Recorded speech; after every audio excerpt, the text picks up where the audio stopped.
Welcome to another episode of Service to Humanity, a sponsored program of the Federal Ministry of Humanitarian Affairs, Disaster Management and Social Development. I am your anchor on the program, Habiba Zakzak. Tonight on the program, we shall have a situation report on federal government intervention for flood victims, presented by the Humanitarian Minister at the 56th State House briefing. Testimonies of the FCT N-Power N-Skills beneficiaries will make up the second part of our program. These reports will come your way after the news from the ministry and her agencies. Do stay with us.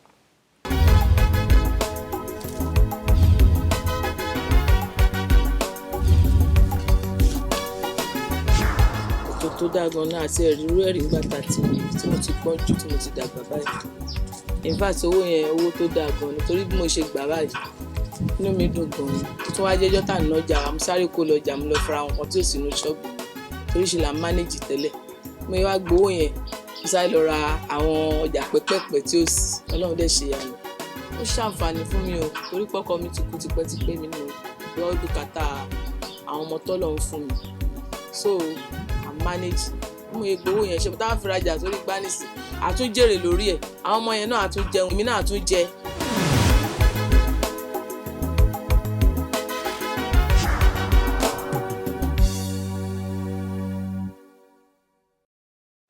Thanks for staying tuned. We will start with the management diary. And in the news, Humanitarian Ministry signs up Save the Children International to monitor the National Social Investment Program, just as Care Pack Family and Business Visa and Training Company donates relief materials for flood victims. Stay tuned for details.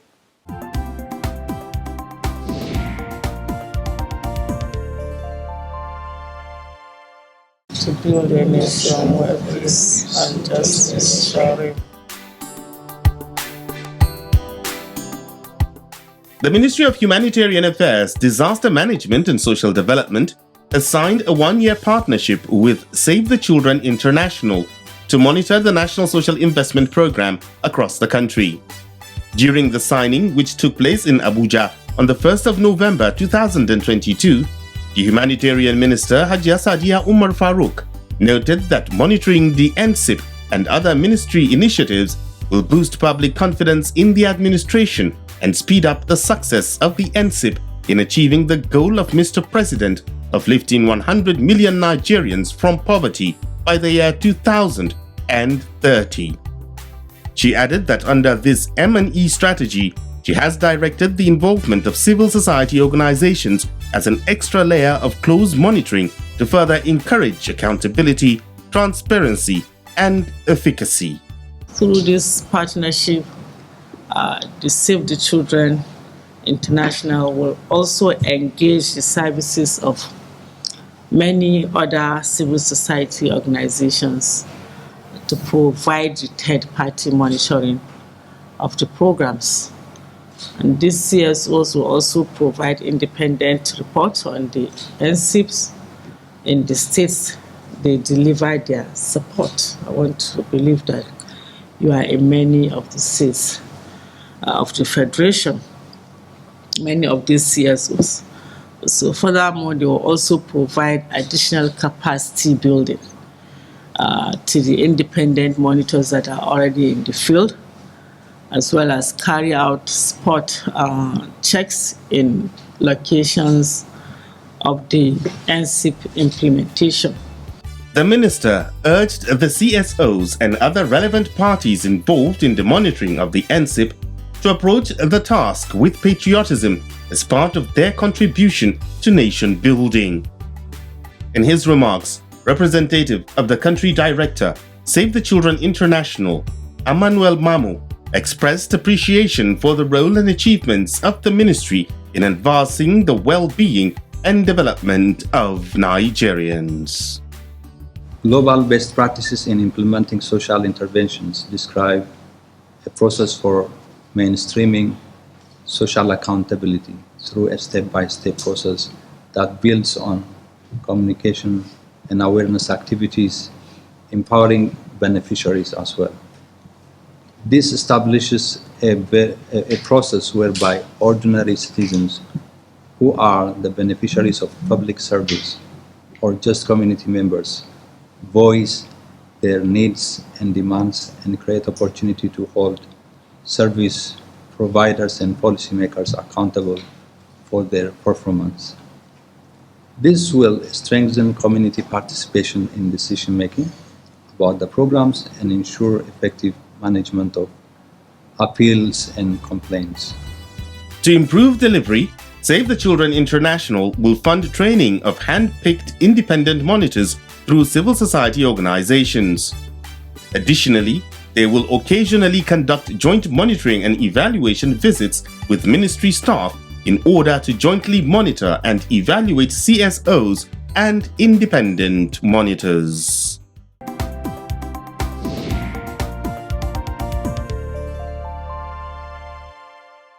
The Ministry of Humanitarian Affairs, Disaster Management and Social Development has received a donation of 1,000 packs of relief materials for flood victims from corporate organizations, the Care Pack family, and Business Visa Training Company. Permanent Secretary of the Ministry, Dr. Nasir Sanugwarzo, who received the items on behalf of the Humanitarian Minister, Hajiya Sadiya Umar Farooq, noted that victims of the floods in Nigeria are in need of such assistance. He said that 100% made in Nigeria relief supplies, including food and non-food items, are being donated. Dr. Nasir Gwarzo expressed the ministry's gratitude to the Care Pack family and Business Visa Training Company for providing the necessary assistance and materials, which are 100% made in Nigeria products. He also called on Nigerians, both as individuals or collectively, to come to the aid of fellow Nigerians that are in distress, especially those affected by the current flood disaster in the country. Items received include mosquito nets, sesame oil, gari, sugar, salt, indomie, biscuits, torchlights and sanitizers, milk, cornflakes, tomato paste, toothpaste and brushes, raincoats, water and reusable bags.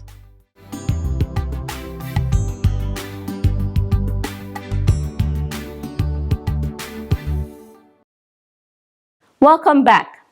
The number of people affected by widespread flooding from heavy rains across the country this year has risen to over 3.2 million, with over 600 fatalities. Over 1.4 million people are displaced, with 34 of the country's 36 states affected. To this end, the federal government, through the Humanitarian Ministry, has been making efforts in ensuring that affected people and areas get the needed help. Minister of Humanitarian Affairs, Disaster Management and Social Development, Hajiya Sadiya Umar Farooq, was present at the 56th State House briefing to give a report on government interventions to provide relief to flooded areas and victims. Let's have that story.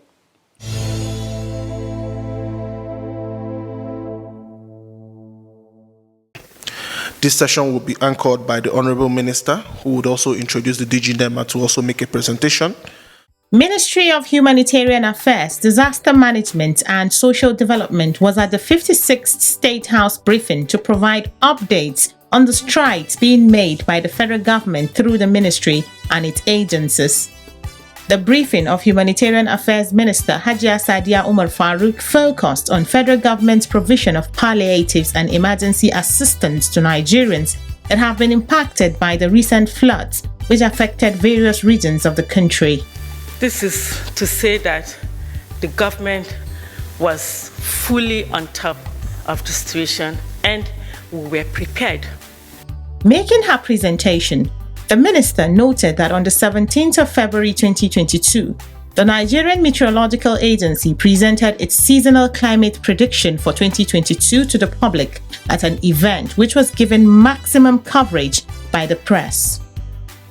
The flood outlook highlighted that 233 local government areas in 32 states and the FCT are within highly probable flood risk areas, while 212 local government areas in 35 states of the Federation are within the moderately probable flood risk areas. Furthermore, the annual flood outlook predicted coastal flooding in Rivers, Delta, Lagos, and Bayelsa states, due to rise in sea level and tidal surge and urban flooding in some locations such as Lagos, Abeokuta, Osogbo, Ibadan, Benin City, Asaba, Warri, Onitsha, Port Harcourt, Kaduna, Sokoto, Yola, Abakaliki, Birnin Kebbi, Makurdi, and other major cities as a result of poor drainage system management. According to the minister, as part of its annual flood disaster risk management, NEMA convened a meeting of all stakeholders on the 26th and 27th of April 2022 to critically analyze the 2022 annual climate prediction and annual flood outlook, and came up with the disaster management implications of both predictions. Letters of the flood early warning messages produced were sent to all the state governors, the FCT minister, and members of the National Assembly, as well as respective recommendations to mitigate impacts of the anticipated outcomes and avert loss of lives, means of livelihoods, public and critical national assets, and environmental dislocation. This is to say that the government was fully on top of the situation and we were prepared. Subsequently, flood early warning jingles were broadcasted through selected radio and TV stations in both English and local languages to sensitize the public on flood disaster preparedness, mitigation, and response. The current disaster outlook indicates that so far, the flood has wreaked havoc in 36 states of the Federation and the FCT.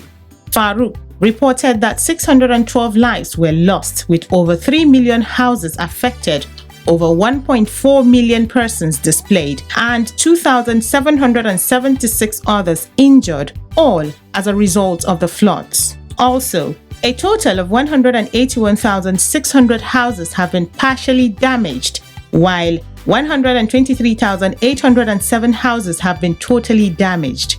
For farmlands, 176,852 hectares are partially damaged, while 392,300 hectares are totally destroyed. These, she said, have led to a widespread environmental dislocation. All through the peak of the flood season, I have personally led NEMA emergency response teams to some of the disaster hotspots nationwide to conduct damage and loss assessments in collaboration with state emergency management agencies. The ministry through NEMA has deployed its emergency response assets, including mobile water purification equipment, search and rescue boats, and mobile intensive care units, ambulances, to conduct life-saving first aid and support to vulnerable populations. So far, NEMA has reached out to and responded to over 1,427,370 displaced persons in 28 states and the FCT. The provision of food and non-food items for immediate relief, and building materials to facilitate rehabilitation of the impacted population is still ongoing. In furtherance to the FG's intervention to vulnerable population, President Buhari has approved the release of 12,000 metric tons of grains comprising of sorghum, millet, and gari from the National Strategic Reserve to NEMA for distribution to 36 states and the FCT, with most of the states receiving their consignment of the grains.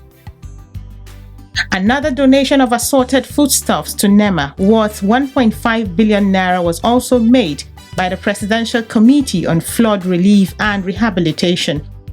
NEMA has already provided warehouse facilities in the 6 geopolitical zones of the Federation to receive the items.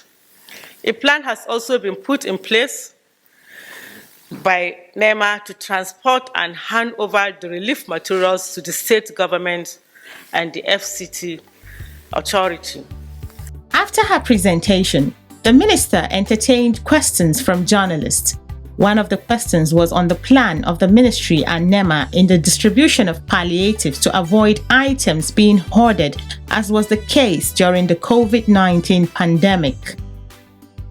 COVID has taught us a lesson, and we have learned from that. This time around, we're engaging everybody that is a stakeholder in a state. Before going for the intervention, we have written letters to different groups, the state government to start with, faith-based organizations, NGOs and CSOs, and community leaders that were coming to this state with so items to be distributed to so number of beneficiaries. And I think so far, so good. This model is working, and I'm sure we will not have such kind of issues that we had during COVID, because now we are using a whole of government and all of society approach to take our interventions.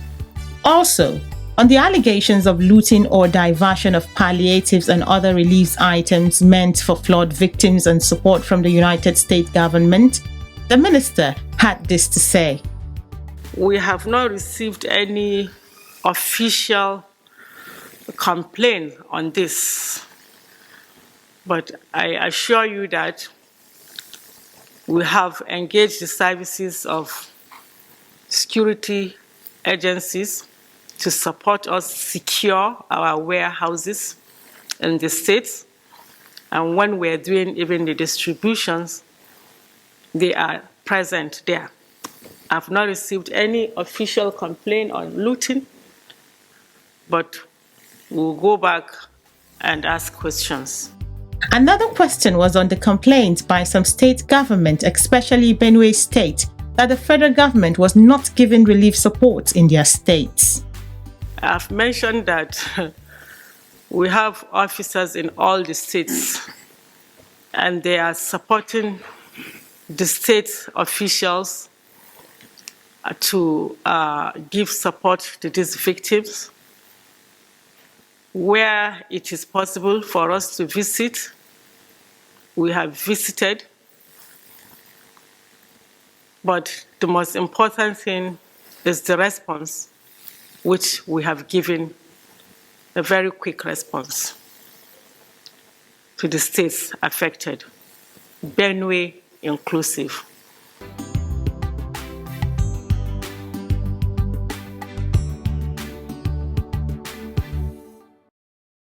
You are still watching Service to Humanity.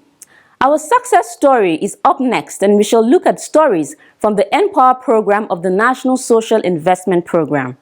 Through the N-Power skill component of the N-Power, over 200,000 Nigerian youths have been empowered with skills to help them earn a living. Our crew met with some of these beneficiaries in Abuja to hear their assessment of the program. Let's get their stories.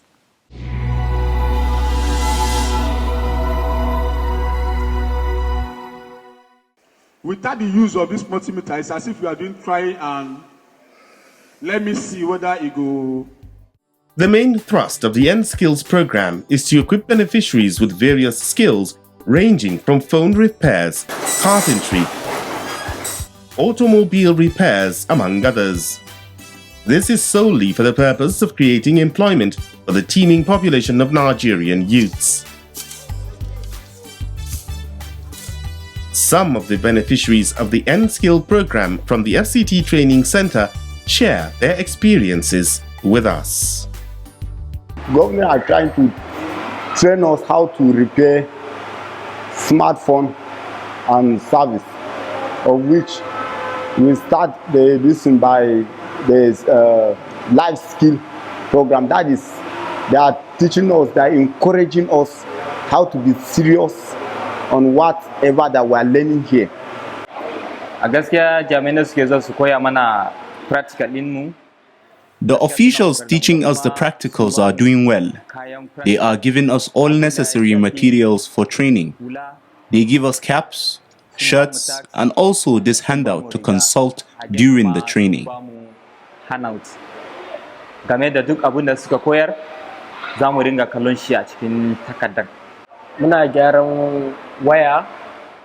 They teach us how to repair phones, screens, APs, as well as other equipment. The beneficiaries speak on the benefits of the N-Skills smartphone repairs training. This program truly is something that is going to change our life, because in Nigeria, no any day there is nothing that is fast growing like communication, which is everybody, even a kid. And it's something that they use on daily basis and always. So, and as they are using it, it can easily get fault. So I think with this, at the end of this program, I think we are going to achieve, at least we are going to be employer of labor even. I am pleased with the training of young people, as this will eventually enable us to take responsibility for our relatives. I am truly very pleased. The beneficiaries appreciated President Muhammadu Buhari and the Humanitarian Minister Hajia Sadia Umar Farouk for creating a free program that gives young people a chance to empower themselves.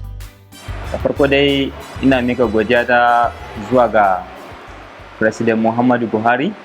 I want to appreciate President Muhammadu Buhari and the Honorable Minister Malama Sadia Umar Farouk. We really appreciate the training given to us, the whole empowerment program, and also for the allowances provided. The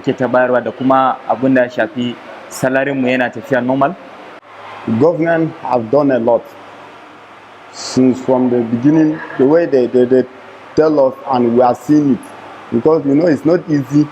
Anything you are doing like this, at least some people used to pay money for a venue and registration and anything. But this one, government have made arrangements for everything. They also call on other youths to believe in the N-Power program and take advantage of the opportunity it brings.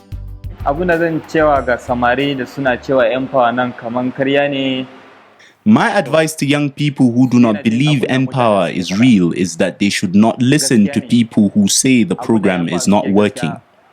Those who say N-Power is not real actually do not know what they are saying.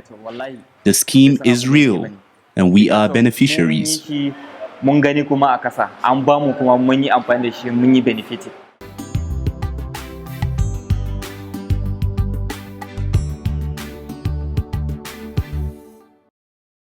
And that's our package on this episode of Service to Humanity. Join me again same time next week and same station for more on the strides of the ministry and her agencies in reaching the nation's most vulnerable with initiatives of the federal government to better their lives. My name is Habiba Zakzak, saying good night and God bless Nigeria.